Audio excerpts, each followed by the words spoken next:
کرتا ہوں تو میں نے اس سنت کو زندہ کیا جب نبی 3 دن تک غار ثور میں تھے علیہ الصلوۃ والسلام، میں نے اس کو زندہ کیا۔ اس کے بعد میں دیش سے محبت کرتا ہوں، میں ملک سے محبت کرتا ہوں، تو میں کبھی چھپ کر نہیں بیٹھ سکتا۔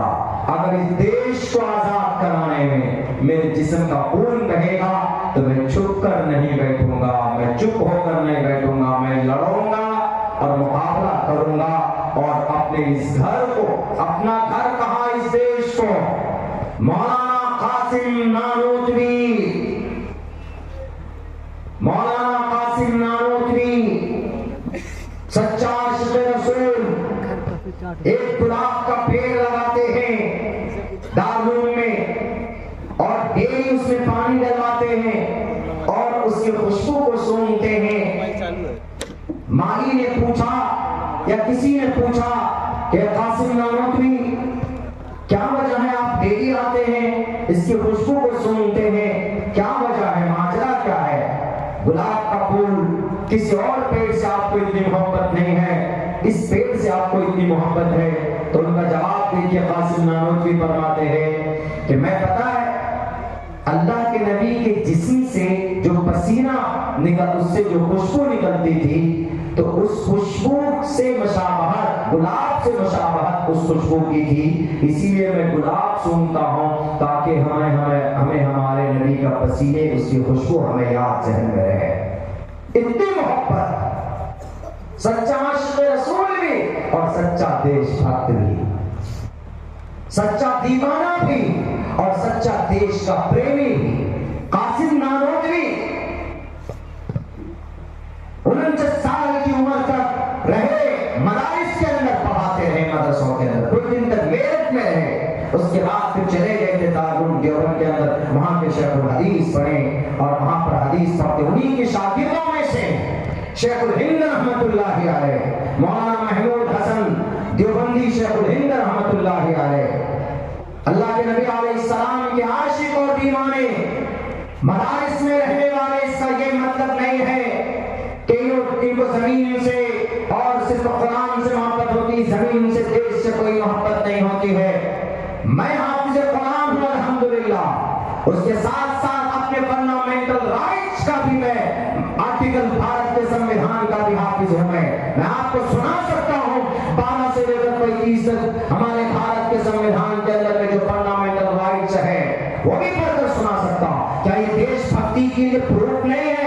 یہ ایک سینریو بنایا جاتا ہے، ایک سازش کے تحت ایک پلیٹ فارم تیار کیا جاتا ہے کہ نہیں، یہ جتنے بھی مدرسے والے ہیں، یہ جتنے بھی ٹوپی اور ڈالے والے ہیں، یہ جتنے بھی شریعت کی باتیں کرنے والے ہیں، ان سب کو دیش سے، دنیا سے کوئی لینا دینا نہیں، یہ صرف اللہ کی باتیں کرتے ہیں، یہ صرف اللہ کے نبی کی باتیں کرتے ہیں، یہ قرآن کی باتیں کرتے ہیں۔ ارے یہی تھے 1857 کی جنگ آزادی کے اندر میں علماء کی پوری لسٹ ہے۔ اگر مدارس نہ ہوتے، شاہ ولی اللہ نہ ہوتے، شاہ ولی اللہ نہ ہوتے تو شاہ عبدالعزیز نہ ہوتے، شاہ عبدالعزیز نہ ہوتے، حاجی امداد اللہ نہ ہوتے، حاجی امداد اللہ نہ ہوتے، قاسم نانوتوی نہ ہوتے، قاسم نانوتوی نہ ہوتے تو شیخ الہند نہ ہوتے، شیخ الہند اگر نہ ہوتے، مولانا عبید اللہ نہ ہوتے، مولانا حسین احمد مدنی نہ ہوتے، حسین احمد مدنی نہ ہوتے، تو انگریز کو دو ٹوک جواب دینے والا کون؟ حسین احمد مدنی، کہ انگریز میں تجھ سے نہیں ڈرتا ہوں۔ انگریز نے کہا نہیں ڈرتے، میں موت تمہارے لیے لکھ دوں گا۔ ابھی پھانسی کا موت سے کس کو ڈراتا ہے؟ موت سے اس کو ڈرانا جس کو دنیا کی محبت ہو، جو عیش کی زندگی گزارنے والا ہو۔ جاؤ میری چٹائی کو دیکھو، کھجور کے چھال ڈال کر جو تکیہ میں یوز کرتا ہوں، اس تکیے کو دیکھو جو ہمارے نبی یوز کرتے تھے، اور جہاں میں لیٹا ہوں وہ ڈلپ کا کوئی گدا نہیں ہے، وہ چٹائی پہ میں لیٹتا ہوں۔ آج بھی میں اپنے رسول کا، اپنے آخری نبی کا عاشق ہوں، لیکن میں اس زمین سے بھی محبت کرتا ہوں جہاں میں پیدا ہوا ہوں۔ اگر تم کو موت لکھنا ہے لکھ دو 100 بار، اور تم بعد میں موت لکھو گے۔ مرنے کے بعد جس چیز کی ضرورت پڑتی ہے کفن کی، یہ دیکھو میرے سر پر پگڑی ہے، یہ میرے لیے کفن ہے، میں اس کو باندھ کر کے چلتا ہوں۔ تم کو جو کرنا ہے تم کر لو. بتاؤ ایسے ہوتے ہیں کہاں سے نکلنے والے؟ مدارس سے نکلنے والے. اگر مدارس کے علماء نہ ہوتے، حفاظ نہ ہوتے، قرآن نہ ہوتے، تو انگریز کے سامنے میں ڈٹ کر کھڑی ہونے والی کوئی جماعت بھارت کے اندر نہیں نظر آتی. تاریخ اٹھا کر دیکھ لی جائے. اسی لیے مدارس کے اوپر کارروائی کرنے والوں، ہاں اگر کوئی مجرم ہے کیا اپنے کردار تک پہنچائیے ان کو.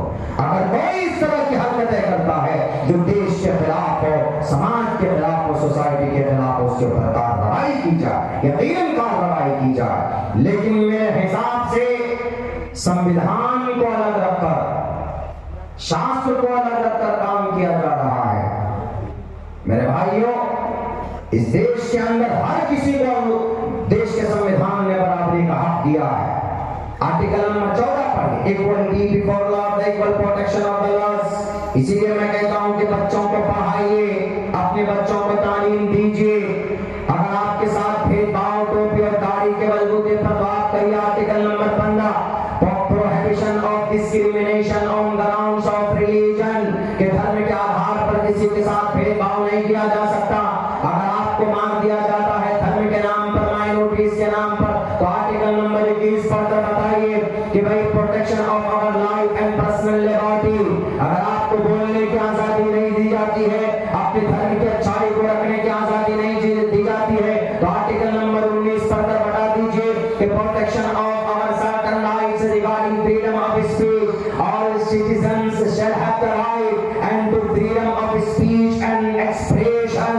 اپنی بات قانونی دائرے میں رہ کر ہم کر سکتے ہیں، اپنی بات سنویدھانی طور پر ہم رکھ سکتے ہیں، اور ہم اپنے دھرم کی اچھائی کو لوگوں کے سامنے پیش کر سکتے ہیں. یہ ہماری شریعت بھی کہتی ہے اور ہمارا سنویدھان بھی کہتا ہے. اگر آپ کو دھرم کے تعلق سے کوئی پرتاڑت کر رہا ہے کہ بھئی آپ نماز نہیں پڑھ سکتے، آپ یہاں پر سورہ فاتحہ کی تلاوت نہیں کر سکتے، آپ یہاں پر سجدہ نہیں کر سکتے، آپ یہاں پر اذان نہیں دے سکتے، آپ یہاں پر قرآن نہیں پڑھ سکتے، تو اپنے بچوں کو اتنا تعلیم دو کہ وہ بچہ ہمارا کہہ سکے کہ یہ سنویدھان کے خلاف ہے.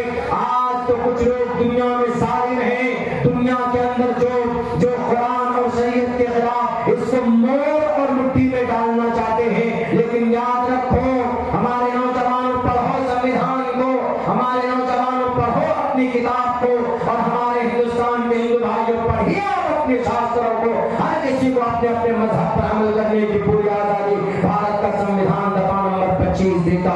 Freedom of conscience and free profession and practice propagation of the religion.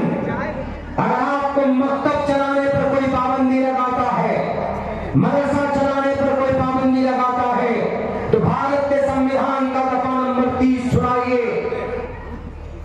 Right of minorities to establish and administer educational institutions. All minorities, whether based on religion, shall have the right to establish and administer educational institutions of their choice. اپنی committee کے ذریعے سے آپ کوئی بھی دھارمک، آپ اپنی زبان کے حساب سے، آپ اپنے قرآن کے حساب سے کوئی مکتب اور مدرسہ چلا سکتے ہیں. یہ بھارت کے سنویدھان میں نے آپ کو پڑھ کے سنایا. آرٹیکل نمبر 14 پڑھ کر سنایا، 15 پڑھ کر سنایا، 19 پڑھ کر سنایا، 21 پڑھ کر سنایا، 25 پڑھ کر سنایا، 30 پڑھ کر سنایا ہے. یہ نالج ضروری ہے. اگر اس پرفتن دور میں آپ کو زندہ رہنا ہے تو آپ سنویدھان کے جانکار بنیے. اس سے پہلے آپ اپنے شریعت کے علم بردار بنیے اور بتائیے لوگوں کو کہ ہماری شریعت میں کوئی بات غلط نہیں ہے. ہم سے ایک آدمی کہتا ہے کہ مولانا عبداللہ صاحب، آپ کی شریعت میں زنا ہے نا زنا؟ ہم نے کہا کہ ہاں، زنا کے اوپر بڑی سخت سزا ہے. قرآن میں الزانیۃ والزانی فاجلدوا کل واحد منہما مئۃ جلدہ ولا تأخذکم بہما رأفۃ فی دین اللہ ان کنتم تؤمنون باللہ والیوم الآخر ولیشہد عذابہما طائفۃ من المؤمنین. سورہ نور 18 پارے کے اندر میں ہے اس سورت کی آیت. شارٹ کٹ میں سمجھاتا ہوں کیا کہا گیا اس آیت کے اندر. میں بات یہ کہی گئی کہ جو زنا کرنے والی عورتیں ہیں، زنا کرنے والے جو مرد ہیں ان دونوں کو ان کے اوپر 100 کوڑے لگاؤ. بعض مفسرین نے تفسیر ابن کثیر میں یہ لکھا ہے کہ ان جو کوڑے ان کو مارے جائیں گے تو وہ کوڑا لیدر کا بنا ہوا ہونا چاہیے, لیدر کا کھال, تاکہ اس کو اگر مارے تو اس کی پیٹھ میں اس کی چمڑی نکل جائے وہاں سے. 100 کوڑے, اگر 100 کوڑے لگا جائے میرے خیال سے کوئی زندہ نہیں بچے گا جلدی سے. ڈھنگ سے اگر اس کو امپلیمنٹ کی جائے, اگر اس کا استعمال ہو تو کہتا کہ اتنی سخت سزا ہے مولانا 100 کوڑے. اور ایک جگہ پر قرآن میں تو نہیں حدیث میں ہے کہ اگر زنا کرنے والے مرد عورت دونوں لڑکا لڑکی بلکہ مرد عورت ہوں شادی شدہ ہوں تو ان کے بارے میں تو یہ ہے کہ ان کو کمر تک دھسا دیجئے, اوپر سے پتھر مار مار کر اس کو موت کے گھاٹ اتار دیجئے. بلکہ طالبانی قانون نہیں, اس لیے تو نئے نئے قوانین آ رہے ہیں, یونیفارم سول کوڈ آ رہا ہے, کبھی کچھ آ رہا ہے کبھی کچھ آ رہا ہے. ہم نے کہا کہ اب آپ کو سمجھاتا ہوں. ہم نے کہا کہ یہی تو پرابلم ہے, ہمارے اس دیش میں جو قانون بنا ہے اس قانون کے مطابق کارروائی نہیں ہوتی ہے. اگر کوئی منتری ہے سنتری ہے, اس کا بیٹا اگر زنا کرتا ہے تو اس کا باپ اپنی طاقت کا استعمال کر کے اپنے بیٹے کو بچا لیتا. زنا ہی نہیں, اگر مرڈر بھی کرتا تو بچا لیتا. حالانکہ دیش کے سمویدھان نے کیا کہا, equality before law or the equal protection of the laws within the territory of India. Bharat کے کسی بھی حصے میں سب کے سب برابر ہے. اتر پردیش کا ہو کہ اتراکھنڈ کا ہو کہ بہار کا ہو کہ جھارکھنڈ کا ہو, ایوری پرسن اکول, ہر ایک برابر ہے. سمویدھان کہتا جو جرم کرے گا تو سزا بھی ویسی ہی ملنی چاہیے. ہم نے کہا کس پر عمل ہوتا ہے, نہیں ہوتا. ہم نے کہا آپ کی بیٹی ہے, اگر آپ کی بیٹی کی کوئی عزت لوٹ لے اور ریپسٹ کو سزا نہ ملے, جو ریپ کرنے والا ہے, جو بلاکار کرنے والا ہے, اس کو سال میں 2 سال میں ضمانت مل جائے اور آپ کی بیٹی کی زندگی تباہ ہو جائے تو وہ تو ریپ جو ریپسٹ ہے 1 سال بعد چھوٹا ہوگا, پھر دوسرا کام کرے گا, دوسری مرتبہ وہ گناہ کر سکتا. وہ دندن نہ آتا, پھرے گا, کسی سے ڈرے گا نہیں کہ دیکھو میں نے ریپ کیا, میں چھوٹ کر آ گیا, ڈرے گا نہیں. ہمارے نوجوانوں کے حوصلے بڑھ جائیں گے, اپرادھیوں کے اپرادھ بڑھ جائیں گے. بولا مولانا پھر بھی تو بہت سخت سزا ہے نا. ہم نے کہا کہ جس کی بیٹی کی عزت لوٹی جاتی اس سے پوچھو کہ تمہارے سامنے تمہاری بیٹی کی عزت لوٹنے والا اپرادھی اگر پکڑا جائے تو کیا کہو گے, کیا کرو گے؟ تو فوراً کہے گا کہ اس کو سزا موت دے دی جائے. زنا کی کوئی سزا شریعت اور قوانین کے اندر ہے, لیکن زنا سے بچنے کا طریقہ دنیا کی کسی قانون کے پاس نہیں. بھارت کے سمویدھان سے پوچھو کہ زنا سے کیسے بچیں, نہیں بتا سکیں. رگ وید سے پوچھے, یجوروید سے پوچھے, سام وید سے پوچھے, اتھرو وید سے پوچھے, رامائن مہابھارت گیتا سے پوچھے, بائبل سے پوچھے, جدید سے پوچھے, قدیم سے پوچھے, آواستہ سے پوچھے, دساتیر سے پوچھے, گرو گرنتھ سے پوچھے, کمیونزم سے پوچھے, شنٹو سے پوچھے, آشوریو سے پوچھے کہ زنا سے بچنے کا کوئی راستہ ہے؟ نہیں, کوئی راستہ نہیں. سزا کیا ہے؟ الگ الگ سزا ہے, لیکن بچنے کا راستہ نہیں ہے. قرآن سزا بعد میں سناتا ہے, پہلے بچنے کا راستہ بتاتا ہے. قرآن کہتا ہے کہ یہ گناہ مت کرو, یہ کام مت کرو, یہ گناہ مت کرو. لیکن اگر کوئی کر لیتا ہے, ہر دھرمی میں آ کے کر لیتا ہے, تب قرآن پہلے اس کو بچاتا ہے. کام مت کرو, بہت خطرناک ہے, گناہ نہیں کہیں, یہ بہت اس کا رزلٹ بہت خطرناک ہے, سزا بڑی سخت ملے گی, اسی لیے گناہ مت کرو. لیکن آدمی اگر نہیں مانتا, کر لیتا, تو اس کے بعد تب قرآن اس کو سزا دیتا. چور ہے جیسے اسارق و سارقہ, تو اس پر بھی اعتراض ہوتا کہ قرآن میں چوری کی سزا ہاتھ کاٹنا ہے, اتنا سخت قانون, اتنی سخت سزا ہے, لیکن قرآن پہلے سزا دینے سے پہلے بچنے کا راستہ بتاتا ہے. یہ دونوں کے اوپر ایکسپلین کرتا ہوں. زنا سے بچنے کا راستہ اللہ نے کیا قرآن میں بیان کیا ہے؟ زنا سے بچنے کا راستہ اللہ نے قرآن میں بیان کیا, اللہ کے نبی نے کئی جگہ پر اپنے حدیث مبارکہ کے اندر پیش کیا. زنا کی شروعات کہاں سے ہوتی؟ زنا کی شروعات آنکھوں سے ہوتی, آنکھوں سے. ان المرأة عورة اذا خرجت استرشدها الشیطان. اگر کوئی عورت اس کا شوہر باہر رہتا ہے یا کوئی سماج کی لڑکی یہ جب کسی اجنبی سے ملتے ہیں اس کے ٹچ میں آتے ہیں تو ظاہر سی بات ہے کہ نگاہیں ملتی ہے تو پھر نمبر بھی مل جاتے ہیں, نمبر ملتے ہیں تو پھر کمیونیکیشن مل جاتے ہیں, اس کے بعد پھر شاپنگ, ڈیٹنگ, چیٹنگ, پھر روز کٹنگ, ایسا ہوتا ہے. اسی لیے اللہ تبارک و تعالی یہ قانون اللہ کی طرف سے, اللہ کیا کہتا ہے سب سے پہلے نمبر پر دونوں سے, مرد سے بھی عورت سے بھی, لڑکا اور لڑکی دونوں سے بھی, قُلْ لِلْمُؤْمِنِينَ يَغُضُّوا مِنْ أَبْصَارِهِمْ, نگاہیں نیچی کر کے چلو. اس کا مطلب یہ کیسے نیچی کر کے مت چلو کہ جا کر نہیں پر بھی ٹکرا جاؤ, نہیں, نگاہیں نیچی مطلب کسی پرائے اجنبیہ عورت یا اجنبی اور مرد کے طرف نہ لڑکی نہ لڑکا, نو الاؤ ٹو لک, کسی کو نہیں دیکھ سکتے آپ, نظر پڑ جاؤ چکتی نظر دیکھ, نظر میں کوئی مسئلہ نہیں, لیکن آپ بالکل شہرت کی نگاہ سے دیکھنا, نظر, آنکھیں, نگاہیں.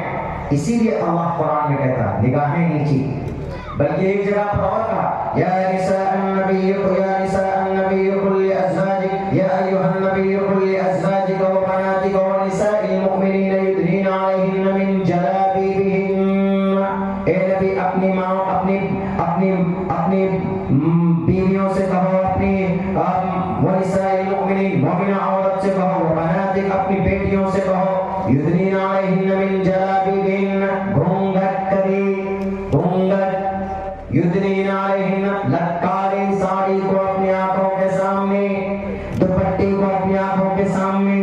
ماں بہنیں بیٹھی ہوئی ہیں, پردہ کس لیے ہے, کس لیے پردہ, اس لیے پردہ ہے کہ جب نگاہیں آپ کی محفوظ ہوں گی آپ کسی پرائے مرد کو نہیں دیکھیں گے. حالانکہ یہ آیت اس کی شان نزول الگ ہے, تو اس وقت کفار مکہ, مشرکین مکہ وہ جو باندیاں ہوا کرتی تھی ان کو پریشان کرتی تھی, جب وہ قضائے حاجت کے لیے باہر جاتی تھی تو ان کے ساتھ ساتھ جو مسلمہ مومنہ عورت ہوتی تھی ان کو بھی پریشان کرتے تھے.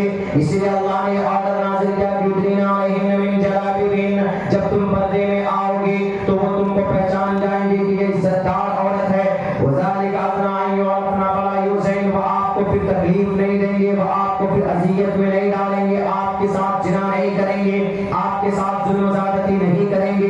لیکن یہاں پردہ ثابت ہوتا ہے کہ نہیں ہوتا, صرف قرآن میں نہیں ہے بلکہ ویدوں میں کہا گیا ہے ادھی پشیستیوں پری سنترام پادکو ہرماتی کوشلپکو استریہین برہما استریہی, برہما نے انسان کو اور برہما نے عورت کو پردے میں پیدا کیا, اور جو کہا کہ اے عورتوں جب تم اپنی گلی میں, بازار میں, مارکیٹ میں چلو تو ٹانگوں کو کھول کر مت چلو, دونوں ٹانگوں کو ملا کر کے چلو. یہ ساری باتیں اس لیے کہی گئی ہے شریعت کے اندر, قرآن کے اندر, اللہ کے نبی نے حدیث میں بیان کی ہے تاکہ کوئی زنا نہ ہو, کسی کی عزت نہ لوٹی جائے, کسی کے جسم کے تو تار نہ کیا جائے. لیکن اگر اس کے باوجود, اتنی تمام پروٹیکشن کے باوجود, تمام بیریئر کو توڑ کر اگر کوئی اب زنا کرتا ہے, 3 جگہ, 4 جگہ, بلکہ قرآن کریم کے اندر تقریباً کئی جگہ کے اوپر اللہ تبارک و تعالی نے 7 آیتیں پردے کے اوپر نازل ہوئی, 72 احادیث کو اللہ تبارک و تعالی نے پردے کے تعلق سے نازل کی ہے, تاکہ 7 جگہوں پر منع کرنے کے باوجود اگر کوئی زنا کرتا ہے تو اب اللہ تبارک و تعالی کہتا ہے کہ اس کا مطلب تو باقی ہے. جب دیش کا قانون توڑنے والا کوئی ناگرک اگر کوئی قانون توڑتا ہے تو پولیس والے اس کو ہاتھ میں ہتھیلی ڈال کر فوراً جیل کے سلاخوں کے پیچھے ڈالتے. لیکن اگر یہاں کوئی 7 آیت کو قرآن کے اندر اور 72 احادیث کو توڑ کر اگر کوئی زنا کرتا ہے, کسی کی بیٹی کی عزت توڑتا ہے, تب قرآن کہتا ہے الزانیۃ والزانی فاجلدوا کل واحد منہما 100 جلدہ. اٹھاؤ دونوں کو, لاؤ پکڑ کر, دونوں زنا کرنے والے عورت اور زنا کرنے والے مرد کو سامنے پیش کرو, دونوں لڑکوں کو, لڑکیوں کو پیش کرو, اور پھر 100 کوڑے برساؤ اس کی پیٹھ کے اوپر, 100 کوڑے. اور کوئی بند کمرے میں نہیں, بلکہ کیا کہا, کوئی رعایت نہیں کہ نہیں جناب یہ تو MLA کا لڑکا ہے، یہ PM پرائم منسٹر، یہ MP کا لڑکا ہے، منتری کا لڑکا ہے، CM کا رشتہ دار ہے، PM کا دور کا رشتہ دار ہے، تو اس کو نرمی دی جائے۔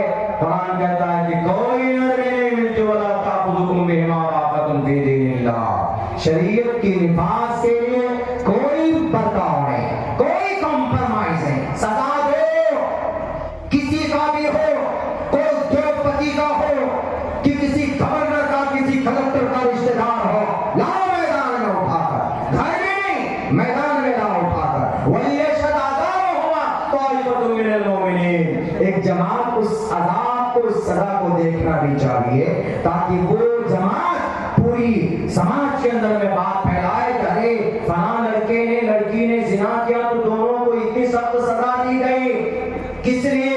تاکہ سماج کی کسی بیٹی، کوئی بیٹی اور بیٹا یہ اتنے گھنونے حرکت نہ کرے اور کل کسی بیٹی کی عزت کے اوپر بدنما داغ نہ لگے۔ یہ ہے مصلحت۔ قرآن کریم پہلے اپائے بتایا، اس کے بعد میں سزا دی۔ آپ پوچھئے سن 2012 کے اندر دلی میں نربھیا کانڈ ہوا، وہ بچی سنگاپور میں دم توڑ دیتی، اس کے مجرم مارے گئے، لیکن اگر سماج کے اندر پردے میں اس بچی کا جرم صرف اتنا تھا کہ رات کو 10 بجے اپنے بوائے فرینڈ کے ساتھ بیٹھ کر بس کے اندر میں وہ کچھ کسی مسنگ کا سین کر رہے تھے، تو اس کے اندر بیٹھنے والے 5 2 کنڈکٹر اور ایک ڈرائیور اور ایک اس کا کوئی ساتھی، یہ سب نشے کے اندر دھت تھے، اور ان کی حرکتوں کی وجہ سے ان کے اندر حیوانیت نے انگائی لینی شروع کی، اور انہوں نے کہا کہ جب تم اس کے ساتھ کس کر سکتی ہو، جب تم اس کے ساتھ بیٹھ کر رنگیاں منا سکتی ہو، تو ہم کیوں نہیں، ہم بھی اس سے فائدہ اٹھاتے ہیں۔ تو بہتی ہوئی گنگا میں ہاتھ دھونے کی انہوں نے کوشش کی۔ اگر وہ بچی وَقَرْنَ فِي بُيُوتِكُنَّ پر عمل کر لیتی، اگر وہ بچی وَلَا تَبَرَّجْنَ تَبَرُّجَ الْجَاهِلِيَّةِ اولیٰ کے حکم پر عمل کر لیتی، اگر وہ بچی یُدْنِينَ عَلَيْهِنَّ مِن جَلَابِیبِهِنَّ پر عمل کر لیتی، اگر وہ سماج کی بچی إِنَّ الْمَرْأَةَ عَوْرَةٌ إِذَا خَرَجَتْ اسْتَشْرَفَ الشَّیْطَانَ کو پڑھ لیتی اور دیکھ لیتی اور اپنے آپ کو پردے میں کر لیتی اور رات کو 10 بجے نہیں نکلتی، تو اس بیٹی کی بھی عزت بچ سکتی تھی، اور اس ماں کی ایک بیٹی بچ سکتی تھی، اور اس دیش کی ایک پڑھی لکھی سماج کی بیٹی کی جان بچ سکتی تھی۔ اسی لیے میں کہا کرتا ہوں کہ ہمارے قرآن کے حکم کو، زنا کے بازار کو کم کرنے کے لیے زیادہ نہیں، صرف 1 سال آپ امپلیمنٹ کر دیجئے بھارت میں۔ ہم PM سے کہتے ہیں صرف 1 سال، زیادہ نہیں، 1 سال آپ امپلیمنٹ کر دیجئے، اس کو قانونی شکل دے دیجئے۔ آج جو 45 سیکنڈ میں ایک بچے کا ریپ ہوتا ہے، ہر 45 سیکنڈ ریپ ہوتا، اگر آپ ان احکام پر اگر آپ ان کو نافذ کر دیں گے، ہمیں قوی امید ہے کہ 45 دن میں بھی کوئی زنا دور دور تک دیکھنے کو آپ کو نہیں ملے گا۔ کیوں؟ یہ قرآن کا علاج ہے، یہ شریعت کا علاج ہے، یہ اللہ تبارک و تعالیٰ کا بتایا ہوا طریقہ۔ لیکن اس پر کنسیڈر کرنے کے بجائے، اس پر عمل کرنے کے بجائے لوگ خواہ اسی کے اوپر لیگیشن لگا دیتے ہیں کہ نہیں قرآن، شریعت، طالبانی حکومت۔ میرے نوجوانوں، میرے مسلم بھائیوں، وقت کافی ہو چکا ہے، کوہرا بھی اور مجھے لمبا سفر بھی کرنا ہے۔ غنیمت ہے، میں شکر گزار ہوں پردھان جی کا، کئی بار پروگرام آگے پیچھے بھی ہوا، لیکن ماشاءاللہ بڑے مخلص ہیں، مستقل رابطے میں رہے۔ اس پروگرام کے تعلق سے انہوں نے بڑی محنت کی کہ پوری ٹیم میں یہاں پر پہنچ پایا۔ کوئی آپ کا ہمدرد نہیں ہے، بس اتنا سمجھ لیجیے، ہر کوئی اپنے آپ کو بچانے میں لگا ہوا، خصوصاً اس دیش میں۔ شریعت کے خلاف جو قانون پاس ہوا ہے، بلکہ سنویدھان کے خلاف جو قانون پاس ہوا ہے، آرٹیکل نمبر 25 کا وائلیشن میں، تو آپ کیا سمجھتے ہیں کہ انہوں نے پاس کیا؟ ہمارے لوگ شامل ہیں اس میں، وہاں کے بڑے بڑے سیاسی لیڈر نے حمایت کی کہ نہیں اچھا ہونا چاہیے، طلاق جیسی چیزیں بند ہونی چاہیے، طلاق کو کہتے طلاق ظلم ہے، ایک پاگل طلاق کے اوپر فروغ ہے۔ اگر کوئی مسلمان نماز نہیں پڑھتا ہے، اگر کوئی مسلمان شراب پیتا ہے، تو آپ یہ نہیں کہیں گے کہ اسلام میں شراب جائز ہے کیونکہ مسلمان پیتا۔ شریعت، اسلام جو شریعت سے ہے، اسلام شریعت سے ہے، اسلام کسی مومن کی حرکت سے نہیں ہے۔ اسی لیے انہوں نے کہا کہ نہیں شراب میں یہ اسلام میں طلاق ہے، ظلم ہے۔ ارے طلاق ظلم ہے، دس از اونلی ایمرجنسی ونڈو، یہ ایک تتکال آپاتکالین دروازہ ہے، ہر جگہ پہ ہوتا ہے، فلائٹ میں ہوتا ہے۔ میں جس فلائٹ میں آیا ہوں وہ گیٹ نمبر 12 پہ بیٹھا تھا، میں سیٹ نمبر 12 تھی، 12 اور 11 سیٹ نمبر جو آتی ہے نارمل فلائٹ میں، تو وہ ایمرجنسی ونڈو ہوتا ہے وہاں پہ، ونگ جہاں ہوتا ہے اسی ونگ کے اوپر وہ دونوں سیٹیں ہوتی ہے آگے پیچھے کی، وہ فلیٹ بھی ہوتی ہے، تو وہاں پر ایمرجنسی ونڈو، ایمرجنسی ایگزٹ لکھا ہوا ہوتا ہے۔ تو کیا وہ ہمیشہ کھول دیتے ہیں؟ نہیں، کبھی ضرورت پڑ گئی، سال 2 سال 3 سال 4 سال میں اندر میں آگ لگ گئی، کہیں ایمرجنسی اگر لینڈنگ کرنا پڑ جائے پانی میں، تب اس ونڈو کو کھولتے ہیں فٹافٹ، 15 کلو کا وزن ہوتا ہے، اس کو انسٹرکشن بھی دیا جاتا ہے وہاں کے پیسنجر کو جو بیٹھے ہوئے ہوتے ہیں اس جگہ پر کہ بھئی اگر ہوائی جہاز کہیں پر اگر کریش کہیں پر ایمرجنسی ونڈو ہو، یہ لینڈنگ ہو تو آپ کو اس کو کھولنا ہے، اس کو ایسے اٹھانا ہے، اور ایسے جب کھولیں گے اس کا دوبارہ باہر نکلے گا تو اور وہ ایک آپ کی مدد کی جائے گی کیپٹن کی طرف سے، تبھی آپ کو کھولنا ہے، ایسا نہیں کہ بھئی کھولنے لگ جاؤ اسی وقت میں، ہمیشہ نہیں کھولتے اس کو۔ بس میں بھی ایمرجنسی دروازہ ہوتا ہے، ٹرین میں جہاں بیٹھتے ہیں آپاتکالین کھڑکی ہوتی، کیا ہمیشہ کھولتے اس کو؟ نہیں، ضرورت پڑنے پر آگ لگ جائے، دروازے بند ہو جائے سارے، جان بچانی ہے، کیا کریں گے؟ تو ایمرجنسی ونڈو کا استعمال کرتے ہیں۔ طلاق ویسے ہی کرسچن میں ایک مرتبہ شادی کر لی تو مرتے دم تک اس کو نبھانا، 7 جنم کا رشتہ۔ یہودی میں ایک مرتبہ شادی کی، بیوی پسند نہیں ہے، دوسری لڑکی اچھی مل گئی، اس بیوی کو صرف اتنا کہہ دو محترمہ جائیے اپنا دیکھیے میں جا رہا ہوں، یو آر فریڈم، تم فری ہو، جاؤ، تمہیں آزادی ہے، ہم دوسری کر رہے ہیں، طلاق ہو گئی۔ یعنی یہودیوں میں بہت آسان طلاق، کہتے ہیں وہ دال بھات بولتے ہیں ہمارے یہاں، دال بھات بہت ایزی یہودی میں۔ کرسچن میں سب ایک مرتبہ کر لی بیوی کچھ بھی ہو جائے، ٹائم بھی ہے، بیوی ڈیلی آپ کے اوپر سر کے بال اکھاڑتی ہے، تب بھی آپ کو اسی کے ساتھ رہنا، یو کان، آپ اس سے الگ نہیں ہو سکتے۔ اسلام نے ان دونوں کے بیچ کا راستہ نکالا۔ اسلام کہتا ہے کہ نہیں، شادی ہوئی ہونے کے بعد بھی ممکن ہے ارینج میرج ہوتی ہے، ارینج میرج اور لو میرج کا کیا کوئی ٹرینگل نہیں اسلام کے اندر۔ اسلام یہ ہے کہ بس شادی، نکاح، پیرنٹس ہوتے ہیں وہ فکس کرتے ہیں، وہ ایک طریقہ، شادی ہوئی لیکن ہسبینڈ وائف کی زندگی خوشحال نہیں، دونوں لڑتے رہتے ہیں، مزاج نہیں بن پاتا، سال ہو گئے 2 سال ہو گئے، سارے رشتہ دار پریشان ہیں، دونوں کو ملانے میں آگے کرنے میں نہیں ہوتا۔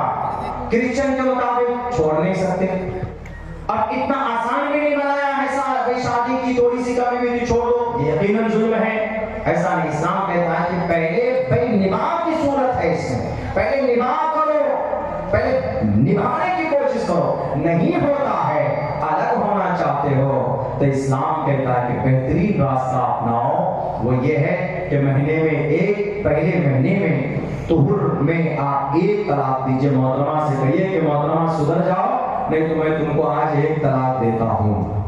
1 طلاق آپ نے دے دی، ابھی نکاح میں کہیں نہیں ہے محترمہ آپ کے نکاح سے، 1 مہینے کا ٹائم گزرتا ہے، آپ کو سوچنے کا ٹائم ملتا ہے کہ 1 طلاق دے دی ہے، بیوی کو بھی سوچنے کا ٹائم ملتا ہے، طلاق بڑی کر لیتے ہیں ہم لوگ، اب طلاق ہونے والی ہے، ہمارے بچے ہم سے دور ہو جائیں گے، پرانی زندگی ہم سے چھوٹ جائے گی، تو ممکن ہے کہ دونوں میں سدھار ہو جائے۔ اسلام کہتا ہے کہ جب واپس لے لو طلاق، اس کو طلاق رجیع ہوتے آ جائیے محترمہ، زندگی اچھی، کتنا اچھا پروسیس ہے اسلام میں، لیکن اس کو کیا استعمال کیا؟ طلاق ظلم ہے۔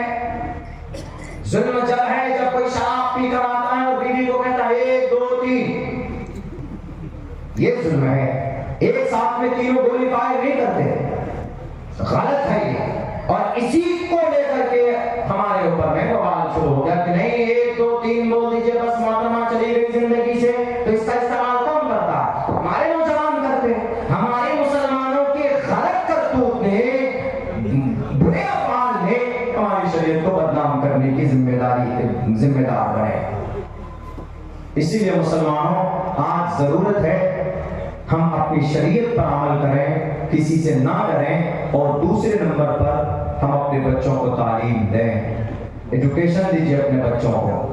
اگر آپ کا بچہ ایجوکیشنسٹ ہوگا, آپ کا بچہ تعلیم یافتہ ہوگا, تو انشاءاللہ تبارک و تعالیٰ وہ کبھی ڈرے گا نہیں. کھل کر بات کیجیے, ڈریے مت. سنویدھان نے آپ کو اجازت دی ہے, ہاں کوئی بات دیش کے خلاف نہ ہو. سرکار کے خلاف ہو سکتی ہے, کوئی مسئلہ نہیں, سرکار کی غلط نیتی کے خلاف ہو سکتی ہے.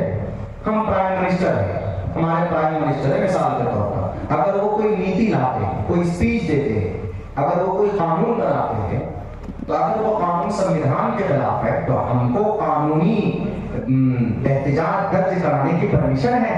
تو اسمبل 30 سے وداؤٹ آرٹیکل نمبر 19 دیش کے خلاف نہیں بول سکتے, سنویدھان کے خلاف نہیں بول سکتے, سنویدھان کے دائرے میں رہ کر بول سکتے ہیں. جیسے بھائی UCC لایا گیا, اس کے خلاف ہم احتجاج کر سکتے ہیں, قانون کے دائرے میں رہ کر پروٹیسٹ کر سکتے ہیں. یہ حق دیا. ایک دم بالکل بھیگی بلی بن کر بیٹھ جائیں کہ نہیں مولانا ہم نماز نہیں پڑھیں گے, کیونکہ نماز پڑھیں گے کہیں پر یہاں پر تو پتہ نہیں کیا ہو جائے گا. بھائی نماز پڑھنا دس از آور فنڈامنٹل رائٹ, دھرم کی آزادی ہے, freedom of conscience and free profession and practice. اگر کوئی ہندو پوجا کر رہا ہے, کہیں پر گایتری منتر پڑھ رہا ہے, ہنومان چالیسا پڑھ رہا ہے, جے ہنومان جان گرسا جے کپیس دیو کو جاگر رام دود ادوت بلدامان جنی پتر پون ستناما, اگر وہ پڑھ رہا ہے تو کسی مسلمان کو پرمیشن نہیں ہے کہ بھئی تم کیوں ہنومان چالیسا پڑھ رہے ہو, تم تو شرک کر رہے ہو اور تم تو جہنم میں جاؤ گے. نہیں, غلط طریقہ ہے. اچھی بات تو پروپیگیشن آف دا ریلیجن, دھرم کی اچھی بات پیش کر سکتے ہیں, دھرم کی اچھی باتیں بول سکتے ہیں, زبردستی منوا نہیں سکتے. لیکن اس دیش میں زبردستی منوانے کی کوشش کی جاتی ہے. تم یہ نعرہ بولو, تم اللہ کو نعرہ تکبیر بولو. ابھی مسلمان نہیں ہونے لگے.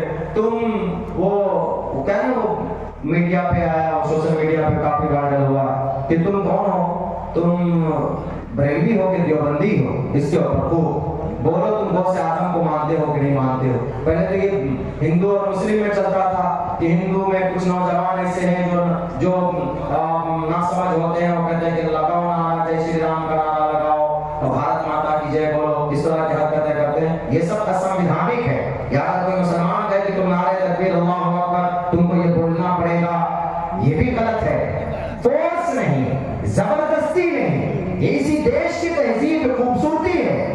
بھائی تم اگر ہنومان چالیسا پڑھ کر سورگ میں جاؤ گے تو تم جیتے, میں اگر قرآن پڑھ کر جنت میں جاؤں گا تو میں جیتا.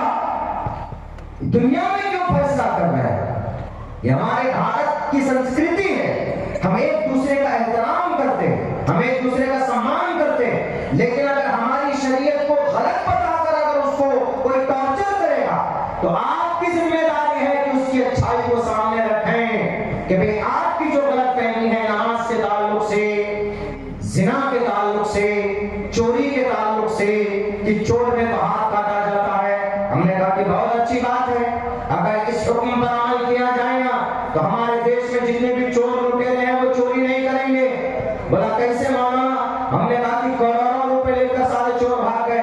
وجے مالیا صاحب تو 10,000 کروڑ روپے لے کے بھاگے, میہول چوکسی لے کر بھاگے, للت مودی لے کر بھاگے, سارے دیش کے غریبوں کے پیسے لے کر بھاگ گئے. اگر ایک چور کا ہاتھ کاٹ دیا جاتا تو اس کے بعد سب لائن میں ہو جاتے رہے, نہیں بھائی میرے ہاتھ کٹ جائیں گے, چوری نہ کرو, دیش کی پراپرٹی ہے. السارق والسارقة فاقطعوا أيديهما جزاء بما كسبا نكالا من اللہ. یہ کسی مولانا کی طرف سے نہیں ہے, یہ ایشور کا سنویدھان ہے, یہ ایشور کا قانون ہے. تو اسی لیے دیش کے خلاف میں, دیش جس دیش میں رہتے ہیں اس کے آن بان شان دل سے احترام ہے, اس سے محبت کرنا ہمارا اخلاقی فریضہ ہے. اس دیش میں رہ کر نیشنلی اعتبار سے یعنی ملکی اعتبار سے آپ کون پہلے, ہم بھارتی پہلے, انڈین پہلے. دھارمک اعتبار سے آپ کون پہلے, ہم مسلمان پہلے. بہت سے لوگ سوال کرتے ہیں کہ آپ پہلے مسلمان کے پہلے انڈین, لوگوں کو کنفیوز کر دیتے کہ بھئی پہلے مسلمان بولو تو پہلے انڈین بولو. بول دیجئے دھرم کے اعتبار ہمارے لیے دونوں آنکھ برابر ہے. ہم ایک آنکھ ہمارے لیے ایسا نہیں, یہ بھی آنکھ ضروری, یہ بھی آنکھ ضروری. ہمارے لیے ملک بھی ہے, ہمارے لیے دھرم بھی ہے. دھرم ایک الگ چیز ہے اور نیشنلزم ایک الگ چیز ہے. اور ملکی سطح پر یہ ایک الگ مسئلہ ہے. ہم دھارمک ہوں گے، عقیدہ ہمارا عبادت کا ایک اللہ کے لیے ہے، ہندو بھائیوں کا برہما کے لیے ہے، وشنو کے لیے ہے، شیو کے لیے ہے. دویدھا میں پڑ جائے تو ہنومان چالیسا پڑھتے ہیں. کل کے ڈیٹ میں اگر کسی بچے کو گیان حاصل کرنا ہو تو ماں سرسوتی کا پوجا کیا ہوگا. کل ہر اسکولوں کے اندر میں پوجا ہوا ہے. سرسوتی برہما جی کی 5ویں بیوی ہے، اور برہما جی وہ ہے جنہوں نے اس دھرتی کو کا رچنا کیا ہے. عقیدتاً ہندو بھائیوں کا یہ ہے، پہلی بیوی کا نام ساوتری ہے، دوسری بیوی کا نام گایتری ہے، تیسری بیوی کا نام شردھا ہے، چوتھی بیوی کا نام میدھا ہے، 5ویں بیوی کا نام سرسوتی ہے. اور سرسوتی کے بارے میں آتا ہے کہ وہ جان کی دیوی ہے اور میوزک کی دیوی ہے، فن آرٹ گن کی دیوی ہے. اسی لیے ہندو بھائیوں کا یہ عقیدہ، ہم کہیں گے کہ یہ ساری چیزیں خرافات ہیں مت. ہاں ہم یہ بول سکتے ہیں کہ بھئی ہمارا ہم سب کا ایشور ایک ہے.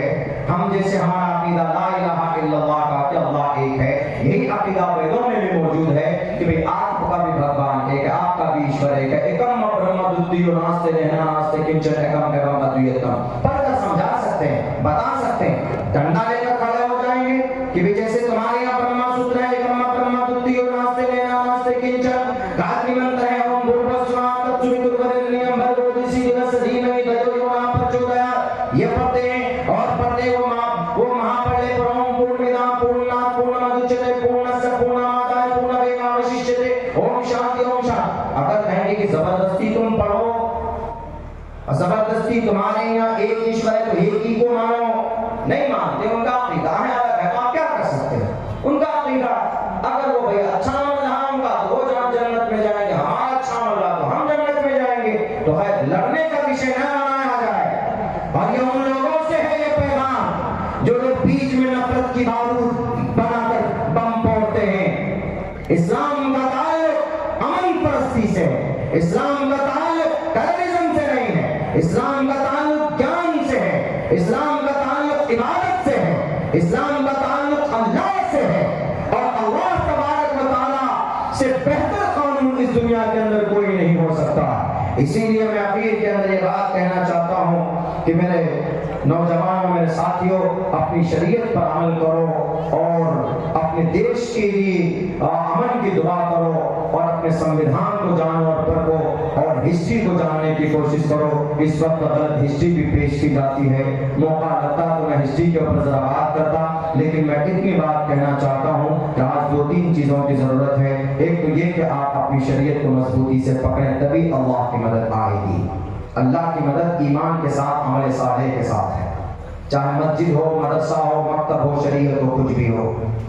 وقتی طور پر کچھ ظالم لوگ دنیا کی اس پہ گدی پر بیٹھے ہیں، چاہے غزہ پٹی ہو کہ فلسطین ہو کہ چیچینیا ہو کہ بوسنیا ہو کہ ہمارا بھارت ہو کہ کوئی بھی ہو. کچھ لوگ غلط ہوتے ہیں لیکن وقتی طور پر نہیں ہو سکتے.